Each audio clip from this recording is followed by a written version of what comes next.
It is Wednesday, the fourth day of January in the new year 2023. Aside from my mother, sport has been the single constant throughout the entirety of my life. And in spite of the fact that I love sport almost as much as I love my mother, I will be the first person to tell you how little it actually means in the grand scheme of said life. And so, unless you live in a cave or you're one of those people that somehow feels the need to deride those that enjoy sports, you know about what happened during the Bills Bengals game on Monday night with DeMar Hamlin. That was an awful turn of events, and I'll add my voice to the millions of others when I say that I wish him nothing but the best and a full recovery. I really cannot imagine what his family must be going through having to deal with the entire world having seen what happened to him while also sitting at his bedside and hoping and praying for the best. It is a very strange thing to have happen. Unprecedented thing to have happen. That's a word you've heard multiple times.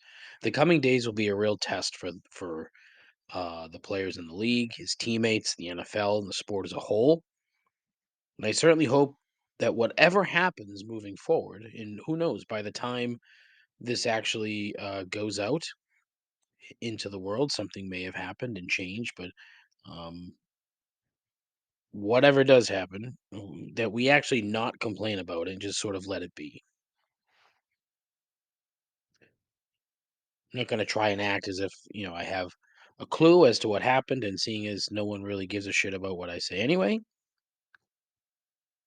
I'll just leave it there.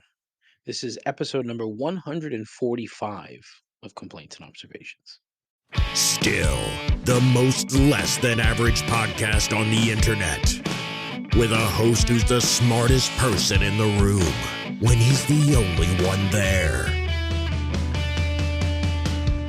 A continuing odyssey into mediocrity. Guaranteed to make you question your life choices and your own sanity. This is Complaints and Observations with Dave LaPointe.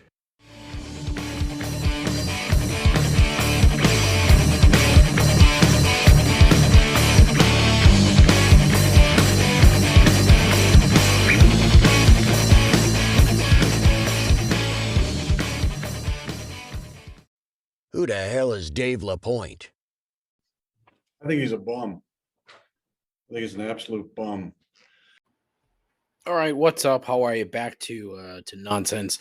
That was 2 minutes of trying to be somewhat serious because it's a fucked up situation. So, I find it, like everyone else, just to be incredibly tragic. Personally, I'm fascinated to see what the league decides to do here, because I think they're in a total no-win situation, right? If they turn around and decide to say declare the game a no contest and not replay it, there's going to be a problem somewhere. The other issue is I've heard and read a couple times now that apparently the Bills are thinking about not playing this coming Sunday and essentially forfeiting. I really don't see that happening. But if it does, and then the Patriots get a win out of the deal, as if enough people didn't hate the Patriots enough, now that they stink, they're getting free wins. Oh my God. Brutal. Just brutal. Aside from that, I hope that your New Year's celebration was terrific. I hope you're enjoying 2023.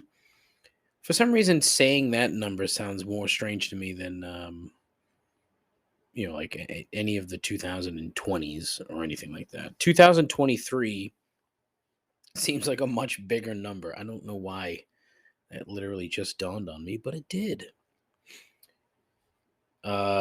But today, I'm going to be talking a little bit more about the NFL. football game cameramen, Southwest Airlines. It's like fucking ridiculous. Superpowers, and I have an excellent voicemail that I can't wait to share. It's not Donnie's mom. It's our friend Heather, who always brings quality pettiness to the show, which is why I love her calls. Donnie's mom, Luann, once again, if you happen to be listening to this program, thank you. And Donnie, please tell your mother I said thank you. I really hope that she enjoyed that, and I really hope she calls again because it was awesome. What else do I have? Water versus electricity.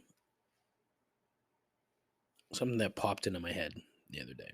But let's start with the NFL. Now, here comes the fence riders. Your faithful host and the show in general, the fence riders. Yeah, we're straddling the fence. We're riding both sides. The fence, fake Southern accents. More on that later.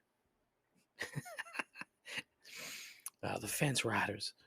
I don't really think the NFL meant to take so long to cancel the game. I really don't think they were like deadly serious about the hey, we're gonna take a 5-minute break and then go back. I think they were just flat out fucking panicking. And one guy, in the league office was like, let's take 5 minutes. And they just, whoever heard it took it literally. And now everyone's like, the fucking NFL.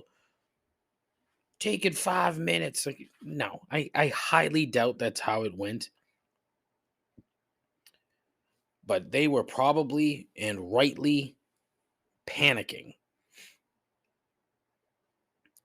And, sort of left it in the hands of the coaches. I think I could be dead wrong here, and I may be, and maybe somebody's already brought this up, but it wouldn't surprise me if the league left it in their hands and said, hey, you guys make the decision. Like, we're okay if you guys decide to play. We're okay if you decide not to, but it's up to you. I could be flat out 100% incorrect. I hope I'm not. I really hope I'm not. The NFL as a whole is just not full of decent humans. I shouldn't say that as a whole. That's incorrect. The league office itself, like the upper management folks within the teams, not the best people for the most part. I'd say it's a 60-40 split, douche to non-douche. So it wouldn't shock me if somebody in the league office with a, straight face that wasn't paying attention said, hey, we'll give it 5 minutes and then, back on the field. So I am willing, and I honestly, I can't believe that I'm willing, but I'm sort of willing to give the NFL a little bit of the benefit of the doubt here, just because I really don't. And I always get myself in trouble when I say I really don't think they were that stupid. Not just with the NFL, but with anything, because a lot of times they are that stupid. So I really don't think they're that stupid to see and to know what went on, and then to come out and say, "Yeah, we'll give you 5 minutes, and then you can get back on the field." I heard on the radio today, like that's typically how the NFL does things, where it's somebody gets hurt.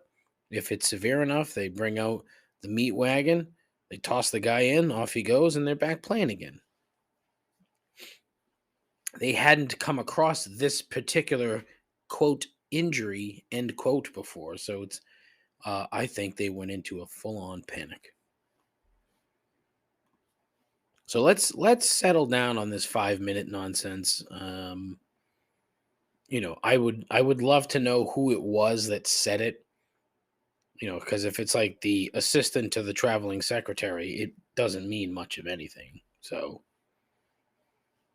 let's settle down for now. Let's not all get all pissy Let's not all get pissy about the NFL just yet. Because there's still plenty of room for them to fuck this up. And the thing of it is, I have no clue what they can do that doesn't piss off somebody. I really don't. That's why I said I'm very curious to see how it plays out.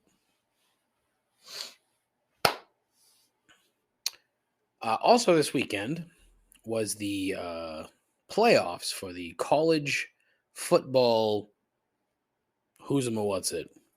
College football playoffs. 4 teams, 3 of which you see all the fucking time, and then 1 is a Christian school out of Texas that happens to be pretty good. Well, they ended up winning, and what a fucking game that was.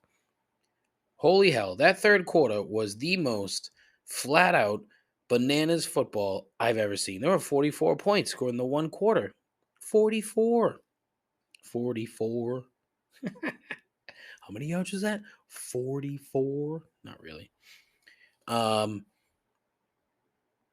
But one thing that I noticed, and something that I don't even know if I've mentioned this before on the show, but it's definitely something I've thought of or said previously, but the cameramen at football games are horny as fuck. They could not take the camera off of J.J. McCarthy, the quarterback of Michigan. Could not take the camera off of his girlfriend. That girl was on TV more than J.J. And look, I'm not going to complain. That girl is a smoke bomb.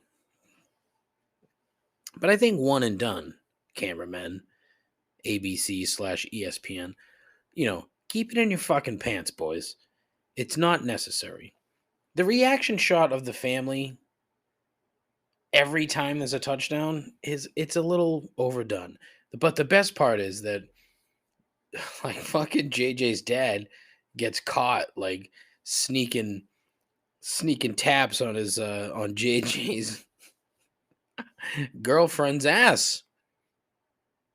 Like, what are you doing, Pops? I can't imagine what the fucking conversation was. Dad must have got red-faced when he found out. Shockingly red-faced, embarrassed.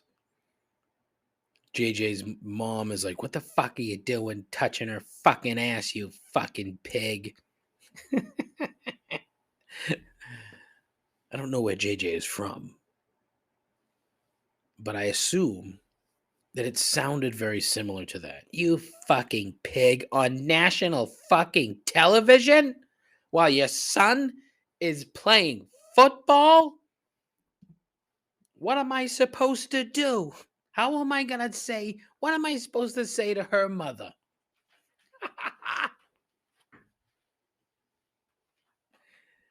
This is a very long, drawn-out scenario here. And it all involves the young lady who was very underdressed because she knew full well she was going to be on national TV, and now she's a fucking star. All because fucking Tony on camera 4 was horny as fuck. Listen, next time you're watching a sporting event, pay attention.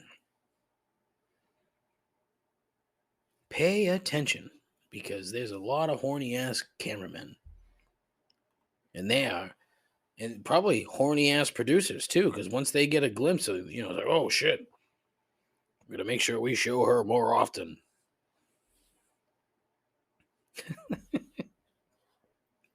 I'm sure that's exactly how the conversations go too. Oh shit, Tony, what do you got? Yeah, that's probably not how they go. Actually, I don't know. I wouldn't know. Oh God, I sound like crap. I'm sorry. Too much talking on the telephone today. A lot of phone calls.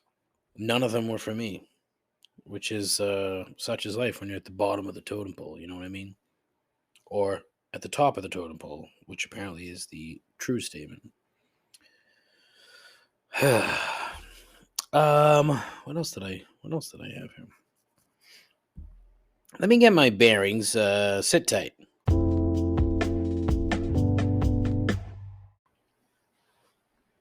All right, we're back.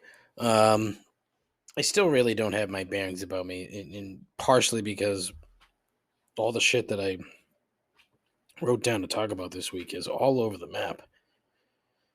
Just random as fuck. God, what is going on between my ears? A couple things, right? Southwest. This fucking shit show of a company. How on earth are they allowed to do business legally when the way that they treated customers over the past week is just, it's beyond appalling. Appalling is not enough, but then when you think about the amount of money these airlines got back in 2020, which, look, I mean, you knew who was in charge, so it kind of makes some sense that money's going to get poured into corporations, free money under the guise of keeping your business afloat, which is just total bullshit, stock buybacks and shit like that. Fuck you. But the more I read about Southwest and how antiquated their system is when it comes to scheduling employees, where at any given time Southwest does not know where a majority of their employees are. Like, literally don't know where they are. Like, where they might know where their home address is, but they don't know where they are. So, in case you're an idiot, typically when you work for an airline, you're flying around to different places. So you would think that the company would know where people were at any given time. Well, not Southwest. They rely on this like awful phone in system to basically inform the company of where they are. And the start of the problem with all these cancellations earlier, last week, I should say, is that the phone line got so jammed up that it couldn't handle the volume. And so there were a ton of people that could have been on flights but weren't because they couldn't get in touch with the company to get them on the schedule. Oh, God, I'm sorry. Oh, that's brutal, huh? That is a big fat apology from me. I shouldn't be doing that. What I shouldn't be doing is drinking seltzer. Seltzer? I shouldn't be drinking seltzer while I'm trying to record this stupid crap. But here we are. And of course you have Pete Buttigieg coming on and talking a big game about how, the Department of Transportation is watching. Are they, Pete? Do something about it, Pete. Like, actually threaten. The thing of it is, I don't mind Pete Buttigieg. I mean, I think he's a. I don't think he's suited for like, top leadership type thing. He strikes me as a solid legislator who can stand up there and talk like better than almost anybody in politics, which is terrific.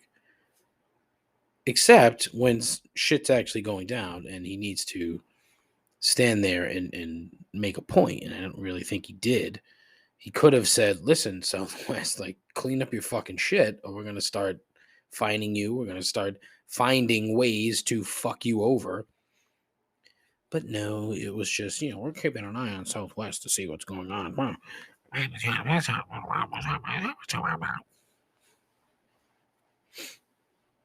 Lip service. It's just dumb. There's no need for it. So I felt so bad for some of these fucking people, like, say, what was it, Denver? Where they come on the loudspeaker like, you're not getting on a flight until Thursday, and this was like Monday or whatever. And then the poor person saying, go home. Go, ma'am, where do you think I'm trying to go? And that's the tough part, because who do you think? And this is the corporate setup, okay? This is the whole entire corporate scheme, right? Where the people at the top who caused this problem at Southwest aren't the ones that are going to take the fucking heat from customers. Uh-uh. Nope. It's going to be the fucking woman at the counter at the airport. It's going to be the customer service people. It's going to be literally anybody that represents Southwest at a customer level. Everybody above them is just going to sit there and count their money.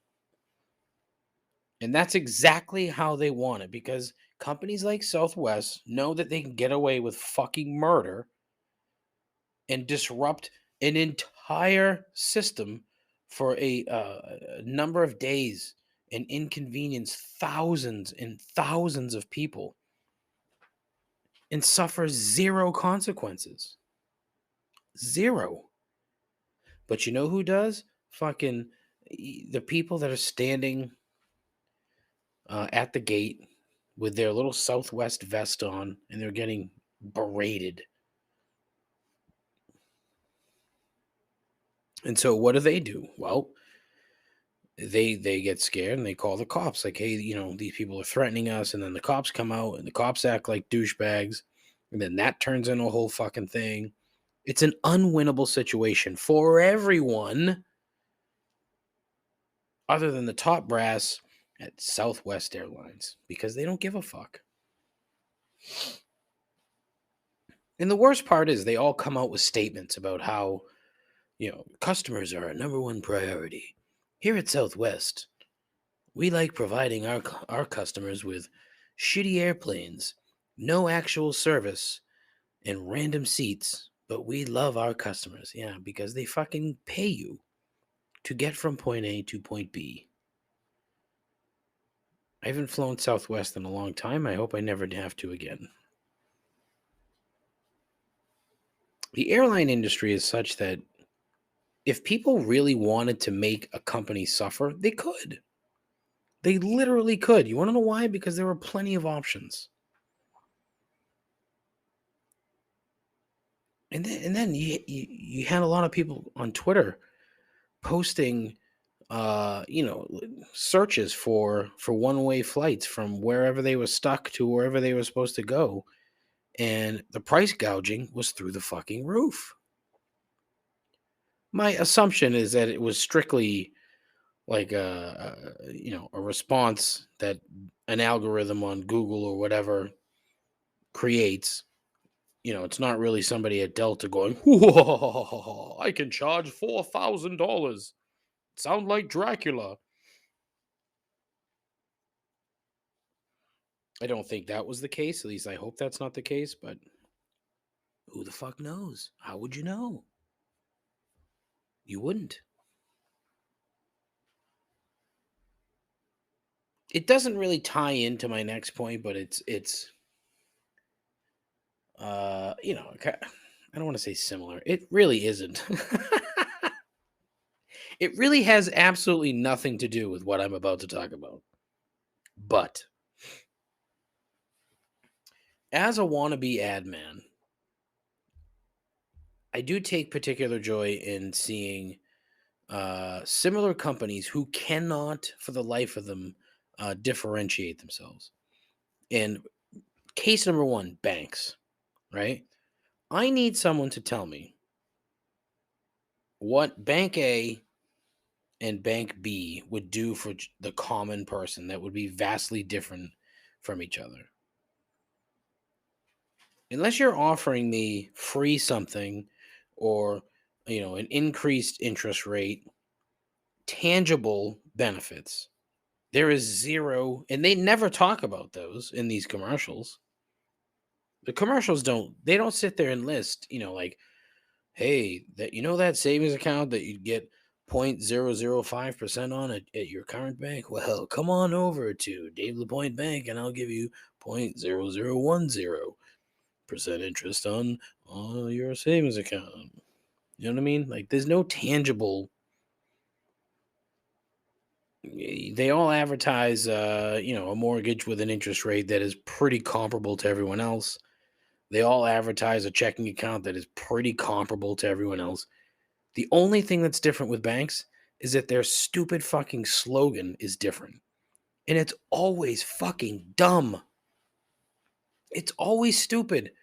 There has to be one advertising firm that does commercials for every single bank on earth because they're all the same. It's all like the smiling employees, the camera shot,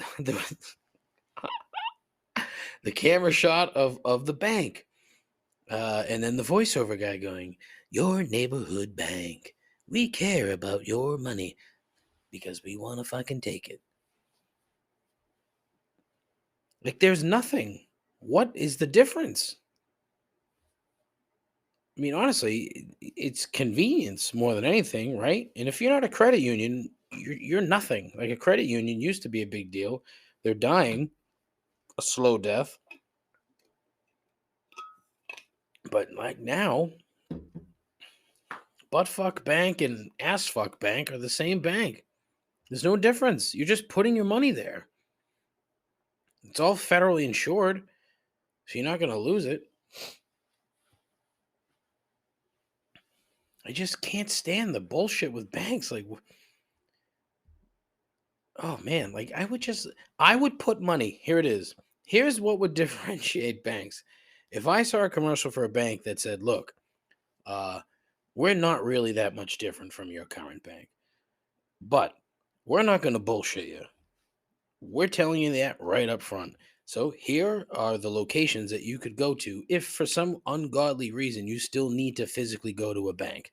Here, here, here, and here. Do you live in that area? Terrific. You should come bank with us." End of commercial. And it'll be like, "Ass fuck bank.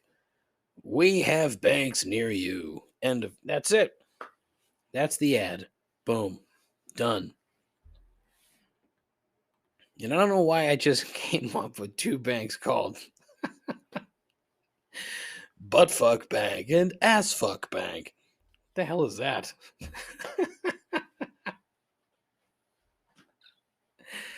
Oh man, I wish I could do like any sort of audio something because it'd be like "Ass Fuck Bank" and then like beanie nee nee nee with like a rainbow logo of some kind.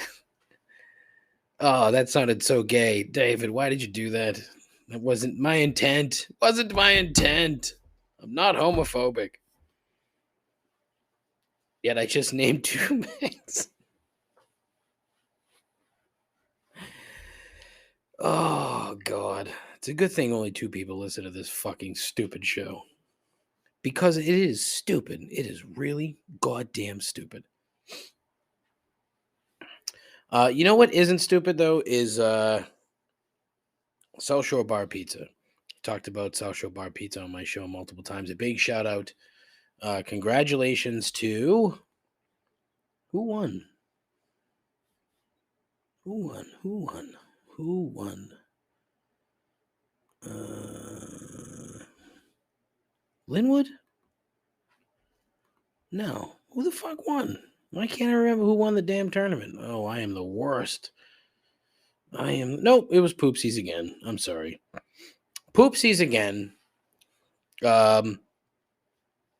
Poopsies of Pembroke. If you've never been to Poopsies and you like pizza, you are a giant moron.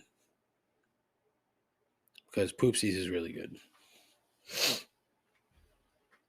And Jimmy G over at South Shore Bar Pizza does a great thing where he puts the tournament together, and then basically when there's he runs a fundraiser, and he allows the winner to donate the prizes to fucking donate the money to a charity of their choice. And apparently Poopsies is giving it to the couple of food banks in the area, so very cool. The show did donate to the pot this year, so I'm super thrilled to have been able to do that. It's very cool. It's always cool. And again, South Shore Bar Pizza.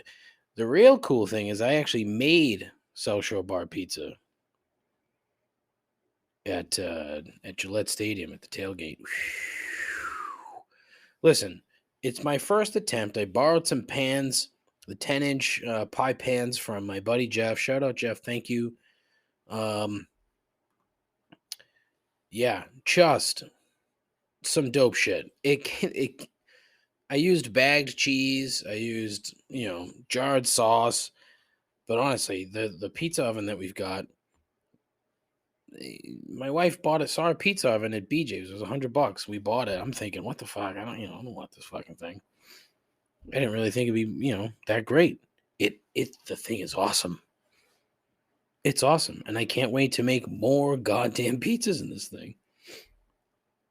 So, anyways, I've talked about South Shore Bar Pizza, SS Bar Pizza on Instagram. If you don't follow them, you should. Jimmy G is a good dude, and I like what he does over there. Just talking about pizza. SS Bar Pizza on Instagram.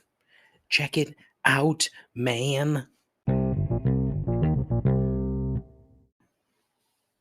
All right, let's do a little inside baseball here. When I end the segment, the shitty host that I use to record this garbage, like the website will download, what I put up. And that last 15 minutes took probably 15 minutes to actually fucking download. And the whole time I'm in a flat out panic because I'm thinking to myself, okay, I can't do 15 minutes again. I couldn't redo that 15 minutes. Not because it was good content, because fuck, I don't even remember what the fuck I was talking about for half of it. Holy crap. Thankfully, we've pushed through. All right, I want to get to a few things quick before I get to the, better stuff. I heard somebody at work today talk about superpowers, and how this came up and why she said it, I don't even know. But her quote was literally, quote, "Teleportation, don't even get me started. Imagine how much of your life you'd get back if you didn't have to travel." End quote. At first, I was like, you work for a travel company, but then I thought about, okay, I know what she means by travel, like literally physically getting into a car and having to go somewhere. And I was like, you know what? No one's ever mentioned a superpower and used it in such literal, real world settings before. And I was fucking floored.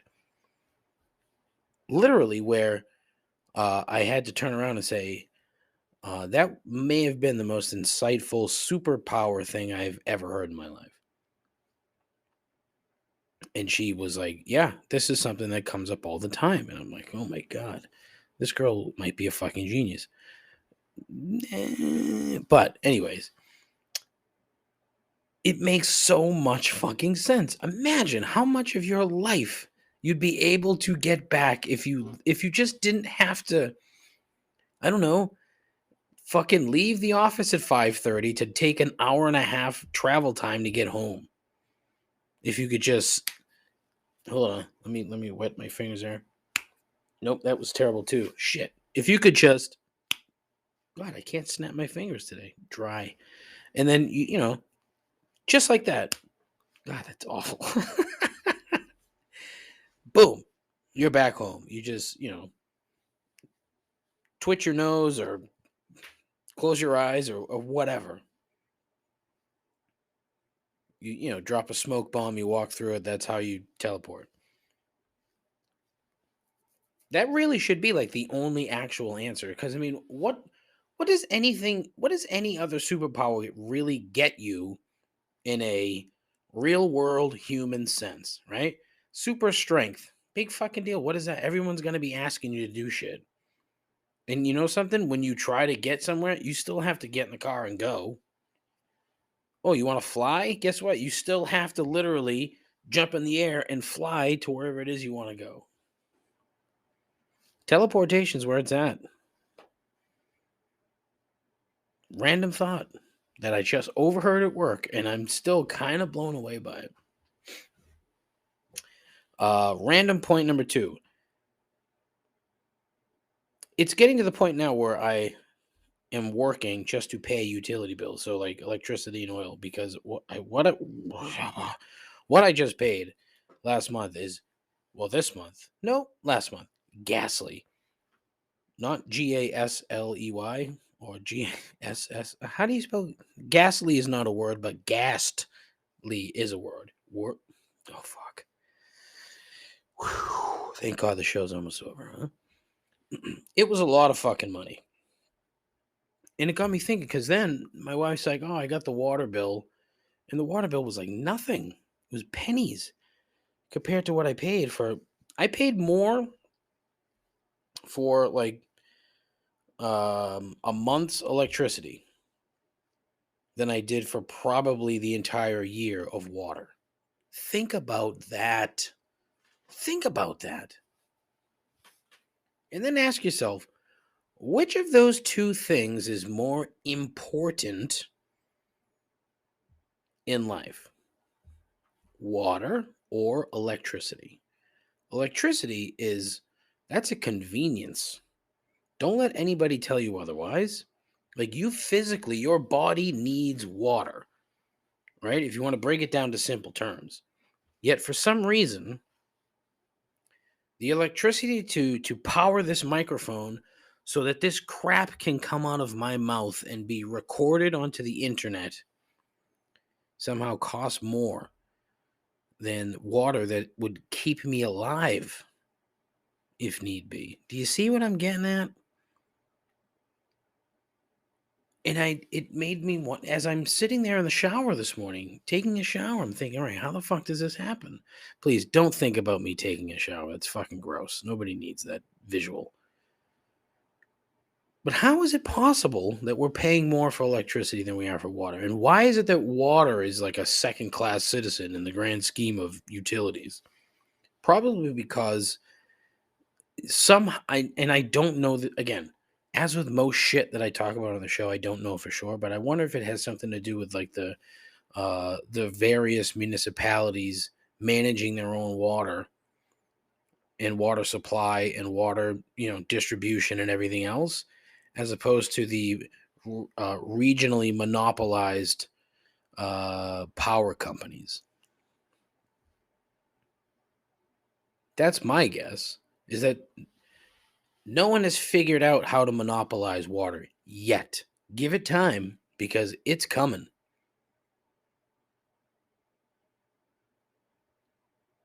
It's bad enough, especially in this state. Like, how the fuck can you be poor in Massachusetts? You can't. You literally can't be poor in Massachusetts. It's impossible. When the cost to heat your home is through the fucking roof. And then if you try to have electric heat, fuck, it's going to cost you even more.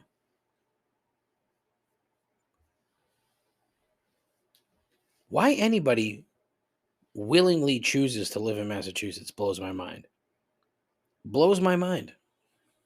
It's wonderful here. Look, I love it.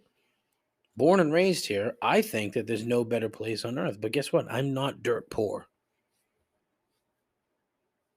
I probably would be, given other circumstances, but I would like to think that if that did happen, that I would make the conscious decision to try to move someplace where I could afford to live. It sure as shit would not be anywhere near Boston. Not a fucking chance. I'd pack up the car and move to fucking, I don't know, East Bumfuck, Pennsylvania or some shit. I don't know. Who the fuck knows? Thankfully, I've never had to think about it. But good fucking grief. The time is going to come before my life is over where, I'm going to have politicians tell me with a straight face that we need, like some sort of water monopoly to keep water going. Meanwhile, you have multiple cities in this country. In some parts of the country, when you turn on the faucet, it just comes out sludge because they don't care. Oh, you live in a black neighborhood? Well, guess what? You don't get clean water. Fuck you.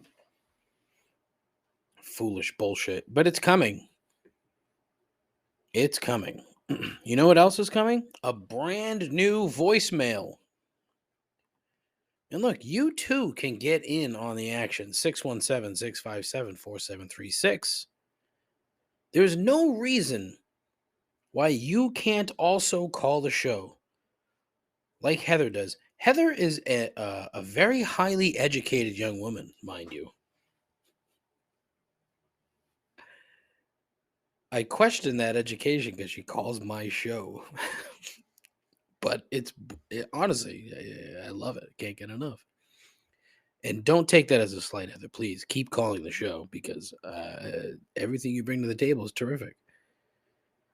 But there are so many people that could be calling the show as well.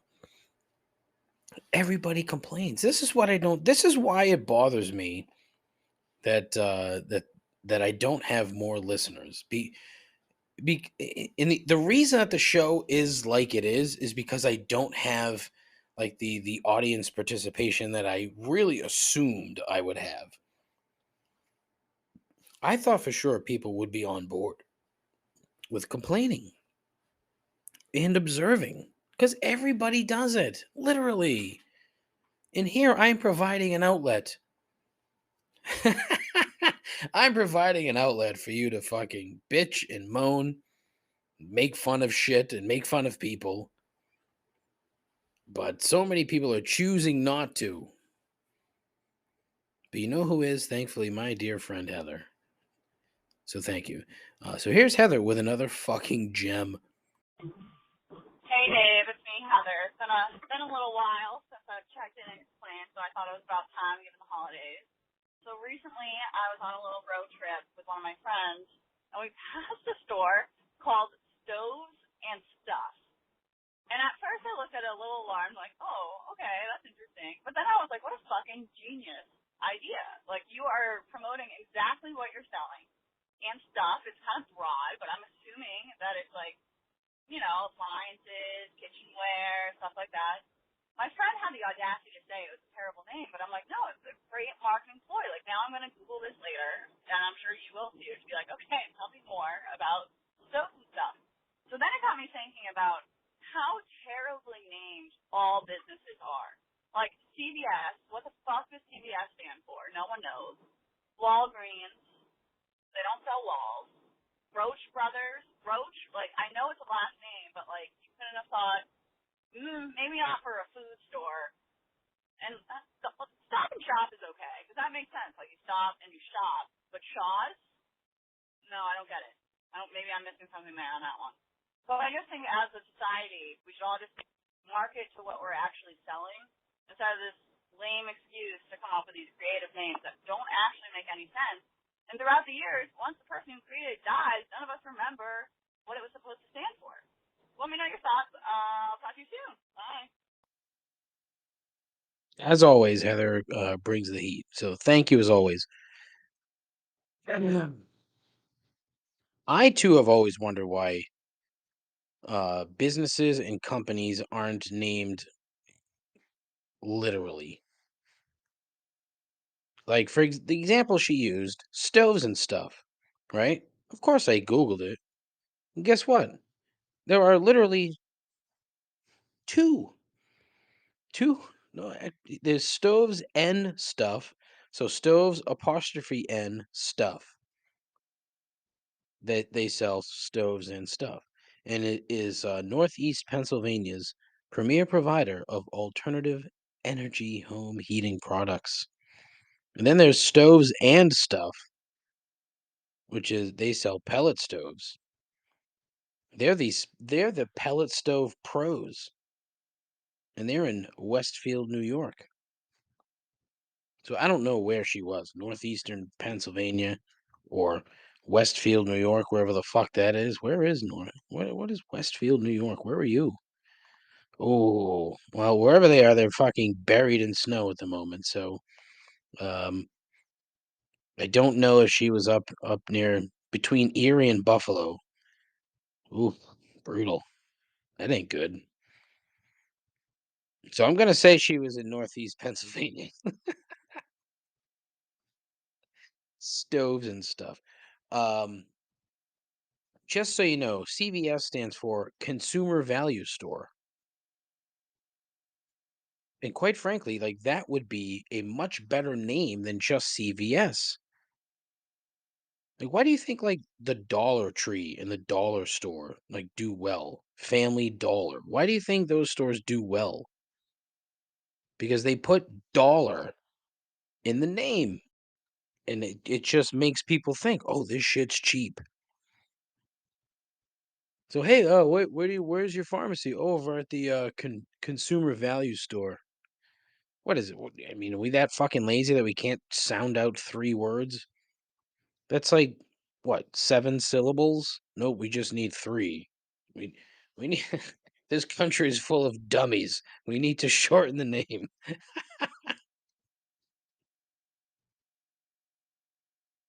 Adding like and stuff to a business name is great. The One of my favorite TV shows ever, Parks and Recreation, the grocery store, or the store that Ron Swanson shopped at was called Food and Stuff. It's a good joke. But of course, she's 1,000% right. Like, why, Walgreens doesn't sell walls? I gotta say, I never really thought of that, but um, you know, market the exact shit that you're selling. Here's the problem, okay?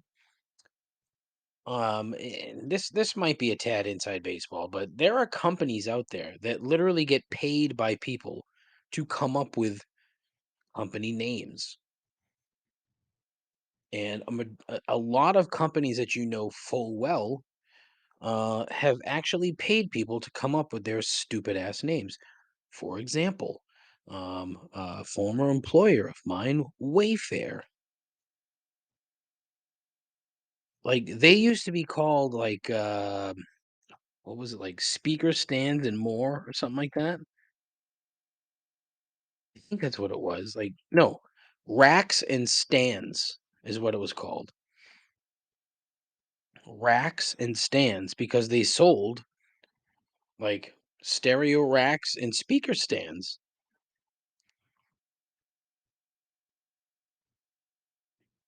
And they were also known as CSN stores, which was literally just a combination of the two guys that own the fucking company.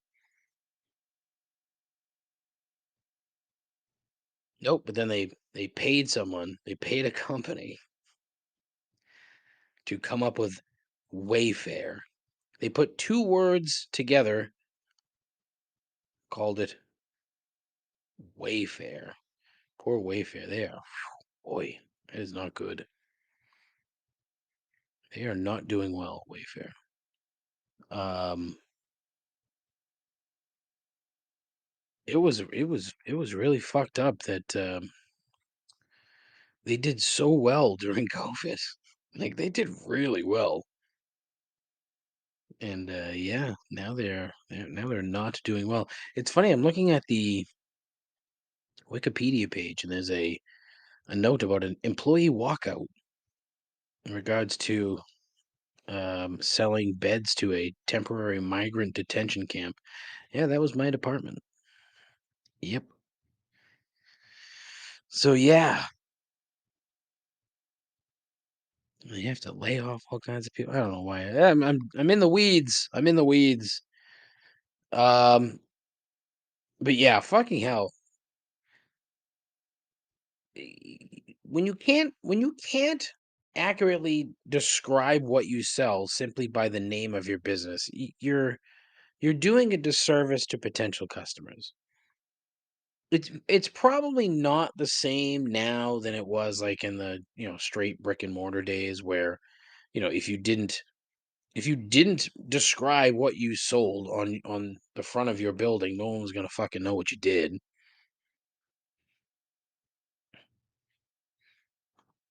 But as usual, Heather is 100% correct. So thank you as always, Heather. And you too can call in and be part of the show. 617-657-4736. Call in. Oh. It's my Robert Loggia. Hey, kid. All right. And because, I need content, something popped into my head the other day that I hadn't done on the show. At least I don't think I have. I may have. I just don't remember. Most underrated Seinfeld episode. Okay. Now, look, you may not care for the program. You may love the show, but it is a staple of a recent American society. And therefore, I want to talk about it because it's the kind of thing that hasn't gone old yet. I think at some point it will, but hopefully not in my lifetime. I'm really hoping that, it's the kind of thing that I watch until the day that I die because I find such joy in it. It's like the Three Stooges. Like the Stooges aren't on nearly as much as they used to be, but whenever the Stooges are on and I see that they're on, I'm watching the Stooges. So there was an episode that I watched a couple weeks ago, the smelly car episode, and I thought to myself, "Wow, this is a jam-packed episode. There was so much going on in that episode that I thought this might be the most underrated Seinfeld episode because everybody knows about, the BBO, right? Everybody knows that part of the show, but it was also like Susan like like left George, and then George finds out that she's now dating a woman. So Susan is now a lesbian, and then Kramer uh falls in love with Susan's girlfriend.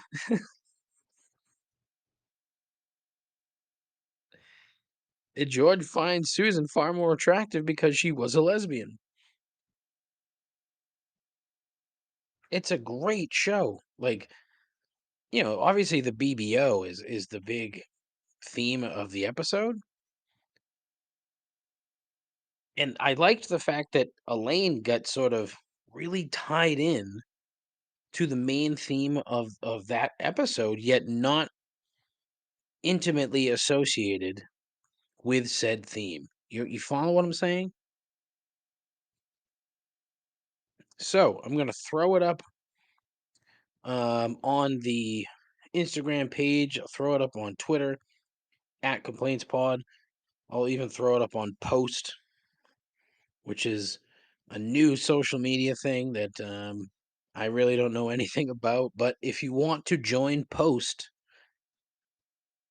I'm at the same handle at Complaints Pod, and I'll put it up on Post, and you can vote. What is the most underrated Seinfeld episode? Please and thank you.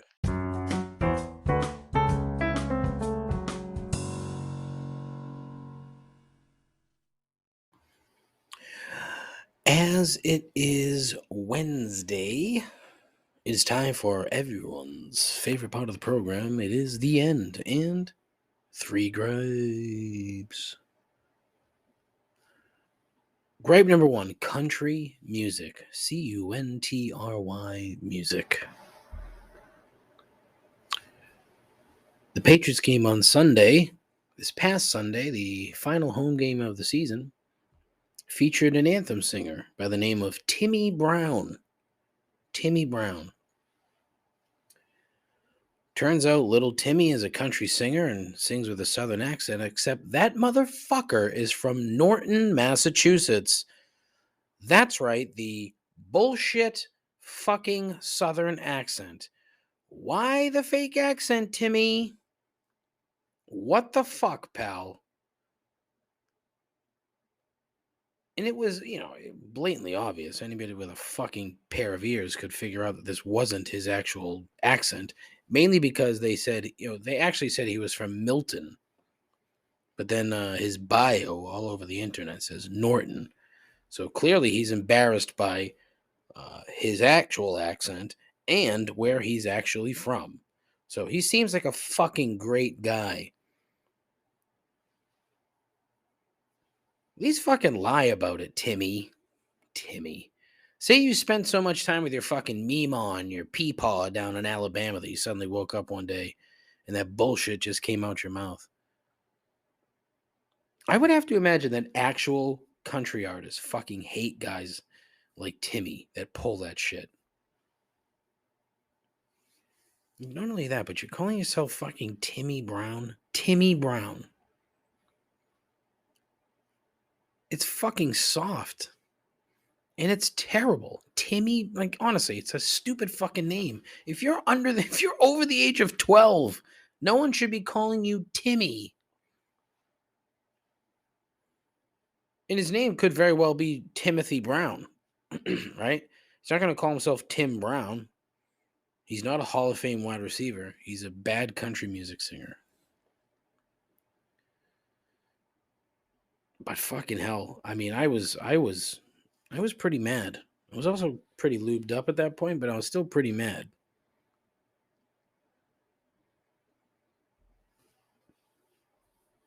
In his website, it says he's, quote, best known for his dedication to creating expressive and energized country music, end quote. What the fuck does that even mean, Timmy? And and I would imagine that shit like this is what bothers Bobby Washburn of the famed yacht rock duo Bob and Don. Their side project when they're not in the Quiet Violent. That's the kind of music industry bullshit that probably bothers him and eats away at him as a musician and someone who I am assuming trying to make it in the world of music. And look, I don't know Timmy Brown from a fucking hole in the wall. He could be a perfectly nice human, but I can't stand his face or his fucking name or his fucking fake accent. And honestly, Timmy, get fucked. Gripe number 2, Tom Brady. Buddy, stop posting weird pictures of your kids. Enough. Gripe number 3. This one is terribly random, but whatever. Dudes with hardo voicemail away messages. As I mentioned earlier, being on the phone all day, I'm in sales, so I have to hear 8,000 voicemail away messages a day. 99.8% of them are innocuous and just doesn't there's nothing to them. But every now and again, there's a guy in there who wants to establish dominance without even answering the phone. Today, the guy, I call one, the guy's, I get 2 rings, and it goes to the message and it says, this wasn't the actual number, but this is how he said the number. 617, 657, 4736. That was it. What the fuck are you doing? What are you trying to prove? Do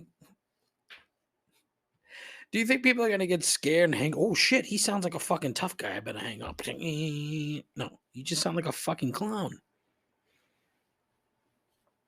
It's just another in a very, very, very long line of weird shit that guys do to try to act tough.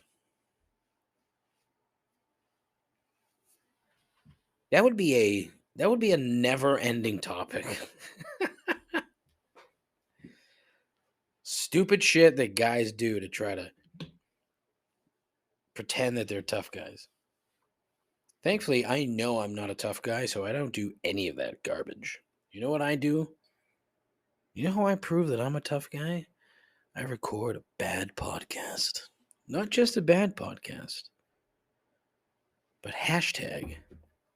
But fuck, I screwed that up. But the hashtag world's worst podcast. Nothing's more intimidating, folks, than a podcast host that no one listens to.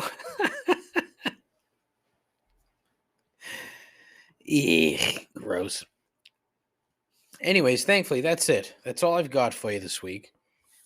Next week, I'm away again. This time going on vacation with my darling wife and her father and his wife. So, probably not an actual episode. Maybe I'll bust out a not an episode next week just to talk about Mexico. Never been to Mexico. We're going to Cancun. Not really where I wanted to go, but it's where my wife wanted to go, so that's where we're going. And because I love my wife so much, I am willing to go to Mexico.